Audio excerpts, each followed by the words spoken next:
We the people. We the people. We the people. We the people. We the people. We the people. There's no question that the Uniparty has a vested interest in keeping other candidates off the ballots in states in the 2024 election. After all, competition in a monolithic system is the worst of all possible enemies. In this election cycle, independent environmental lawyer Robert Kennedy Jr., who is currently polling near 26%, is trying to give America a third option for the presidency and break the Uniparty stranglehold on the country's political system. But he faces an uphill battle to make it happen. The ballot access system is arcane and filled with dirty tricks and pitfalls that make getting on the ballot in any state challenging. Each state's rules are different and require unique tactics to assure that Mr. Kennedy has ballot access in all 50 states. As the largest state, with the most electoral college votes, California's duopoly political parties are particularly invested in preserving the status quo, so they've set a series of high hurdles to get over in order to help prevent any disruption that a third, popular candidate would create. The gauntlet of rules that need to be followed in order to qualify to be on the ballot are complex and ensnared with opportunity for legal challenges and the ruling party to preserve its power. Individually, someone running as an independent would have to obtain more than 300,000 signatures of registered California voters. The petition signature must be perfectly matched to their driver's license and their current address. One mistake, or any nefarious intent by another political party's zealot, who signs the page incorrectly on purpose, and the signature is cast out and not counted. However, there is a second way to obtain access to the ballot by forming a political party and declaring a candidate for that party as the presidential nominee.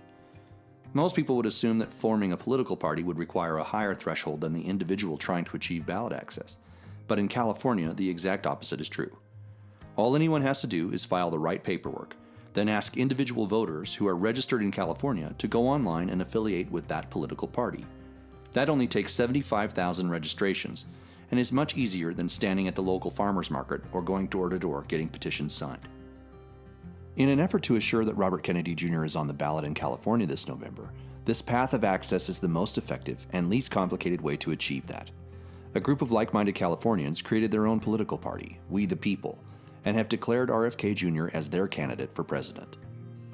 We asked a few people to show us how easy it is to change your voter registration. So take a watch and listen. If you're in California and you want to see Mr. Kennedy on the ballot for president, follow these steps and let's help create a better America with more political options and a great candidate at the helm. All right, we're there. On the next couple pages, they're going to ask you some questions for additional information and consent. Here it is. This is the important part. Political party preference. Click other, and then you type in we the people. There you go. Other party. And we the people. That took 2 minutes out of my time. Other party. We the people. Yep, that's it. When it comes to the political party, after you get all your personal information in, you want to choose party preference as other. Got it. Let's get RFK Jr. on the ballot in California.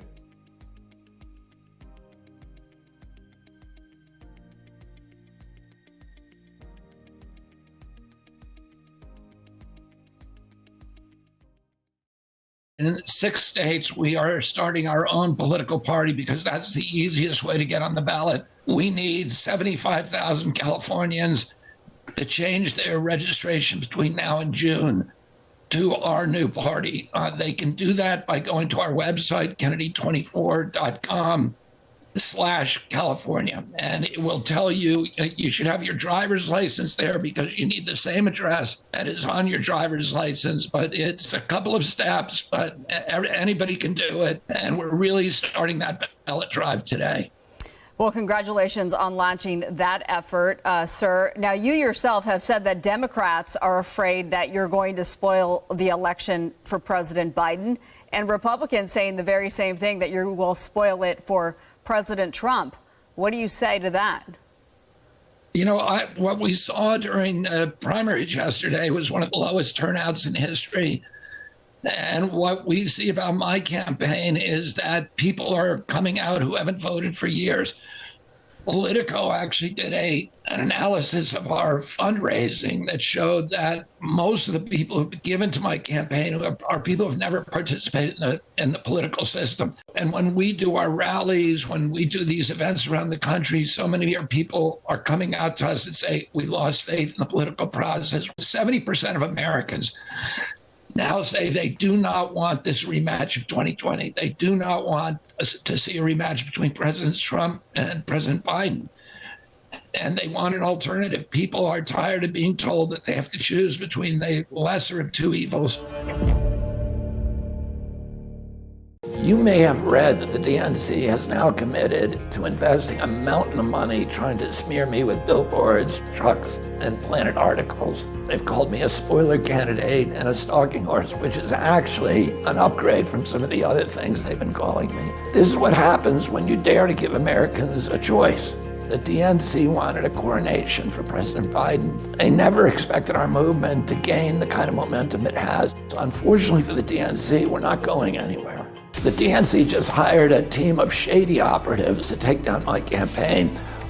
One of the leaders of this group is DNC strategist Liz Smith, who made her bones working for the CIA's champion in Congress, Adam Schiff, a man who served the intelligence agency's agenda for years by supporting the Iraq War, the Patriot Act, and who authored legislation targeting minorities. The DNC has lost touch with the values of John F. Kennedy, of Robert Kennedy, and of Franklin Roosevelt. They've abandoned the American middle class. They've become the party of Wall Street, of censorship, of cronyism. They've become, in short, undemocratic. That's why I declared my independence on October 9th. I'm offering a vision of America that includes secure borders, a strong middle class, an end to the chronic disease epidemic, and a future that your kids can be proud of. I look forward to seeing you on the campaign trail. Our events keep growing, and according to a recent NBC poll, 34% of Americans can see themselves voting for me right now. For more information and to chip into my campaign, head to Kennedy24.com.